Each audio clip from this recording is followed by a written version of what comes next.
అంతర్ప్రపంచం ఛానల్కు స్వాగతం. మీరు ఆత్మకు ఆహారం ఇవ్వండి. కె జగన్నాథం, కర్నూలు.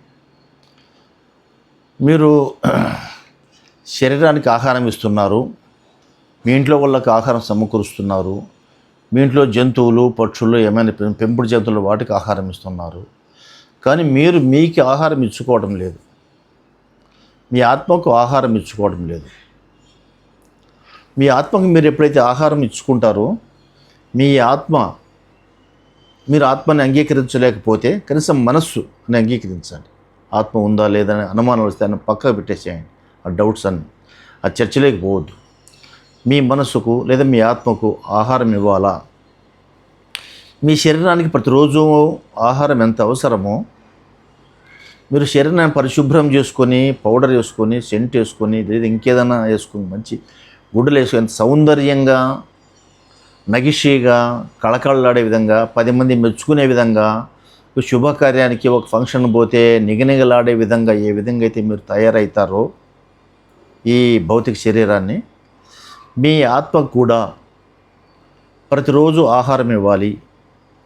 మీ ఆత్మను ప్రతిరోజు పరిశుభ్రం చేయాలి. మీ ఆత్మకు ప్రతిరోజు శక్తిని ఇవ్వాలా. ఇవన్నీ ఉంటే మీ ఆత్మ చాలా పర్ఫెక్ట్గా పనిచేస్తుంది. చాలా చాలా చాలా పర్ఫెక్ట్గా పనిచేస్తుంది ఆత్మ. వీరికన్నిటికీ భౌతిక ఆహారం ఇస్తాం. మీ ఆత్మకు ఆహారం ఒకే ఒక ఆహారం, వేరే ఆహారం లేదు. అది ధ్యానమే ఆహారం. మీ ఆత్మకు ధ్యానం చేస్తే అది పరిశుభ్రం అవుతుంది. బయట ఉన్నటువంటి విశ్వంలో ఉన్న అపారమైన శక్తిని తీసుకొని, ₹1 ఖర్చు లేకుండా శక్తిని తీసుకొని ఏది మాట్లాడాలి, ఏది మాట్లాడకూడదు డిసైడ్ చేసుకుంటుంది. ఏది వినాలా, ఏది వినకూడదు డిసైడ్ చేసుకుంటుంది. ఏది చూడాలా, ఏది చూడకూడదు మీ ఆత్మ డిసైడ్ చేసుకుంటుంది. ఏ పని చేయాలా, ఏ క్రియ చేయకూడదు ఆలోచన చేసుకుంటుంది. ఇవన్నీ ఆత్మకు ఆటోమేటిక్గా సహజంగా ఉన్న గుణాలే.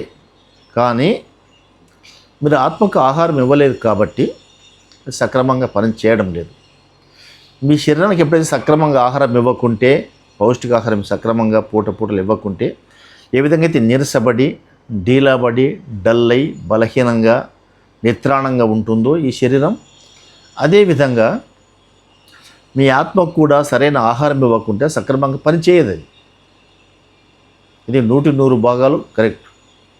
మరి మనసు పనిచేస్తుంది కదా అంటే పనిచేస్తుంది, వంకర టింకరగా పనిచేస్తుంది.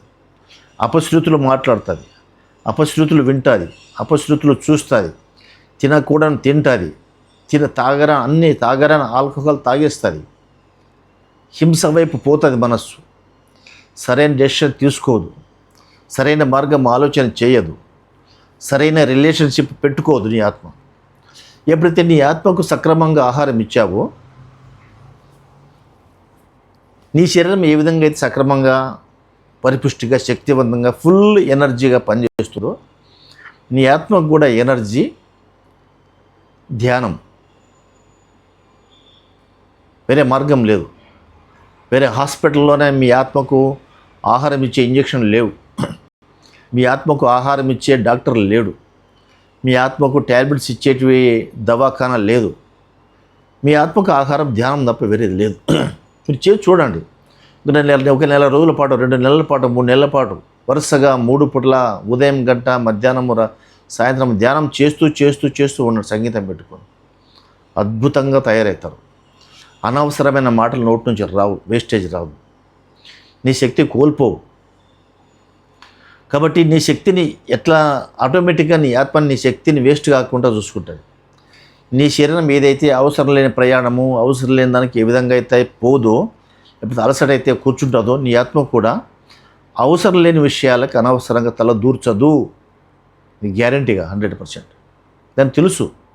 నీ శరీరానికి ముళ్ళకంప, రాళ్ళు వస్తే ఎట్లా దాటుకొని పోతుందో, ఎట్లా పక్కకి తప్పుకొని పోతుందో, నీ ఆత్మకు కూడా అలాంటి క్లిష్ట సమస్యలు, ముళ్ళకంప లాంటి సమస్యలు, గుంతలు, లోయలాంటి సమస్యలు వస్తే అది ఎట్లా దారి మరల్చుకోవాలో దానికి చాలా చాలా పర్ఫెక్ట్గా తెలుసు. అప్పుడు అద్భుతంగా తెలుసు.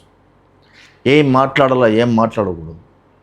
ఏది చూడాలో ఏది చూడకూడదు, ఆహారం కూడా ఏది తినాలో ఏది తినకూడదు కూడా మీ ఆత్మ చెప్పేస్తుంది. నువ్వు ప్లేట్లో పెడితే కూడా మీ బంధువులు, హోటల్ వాళ్ళు, ఇంట్లో వాళ్ళు నాకు ఇది అక్కర్లేదని పక్కకు తోసేస్తుంది. ఎప్పుడు? మీ ఆత్మ పర్ఫెక్ట్గా ఉన్నప్పుడు. మీ ఆత్మ ఎప్పుడు పర్ఫెక్ట్ ఉంటుంది? ధ్యానం చేసినప్పుడు. ఆ ధ్యానం చేస్తే అన్నీ మీ ఆత్మ శరీరం ప్రధానమైన భాగాలు ఇవే. మిగతా కూడా చాలా లోతుకు సబ్జెక్టు చాలా ఉన్నాయి, ఇవే. కాబట్టి ధ్యానం చేయండి. మీ ఆత్మ, మీ శరీరము, మీ జీవన ప్రయాణము, జీవితము, మీ కుటుంబము అంతా బాగుంటుంది. ధ్యానం చేస్తే ఎవరెవరు బాగుంటారనేది అది మరొక సబ్జెక్ట్, అందులోకి మళ్ళీ పోదాం. ఈ వీడియో మీకు నచ్చినట్లయితే సబ్స్క్రైబ్ చేయండి, షేర్ చేయండి, లైక్ చేయండి.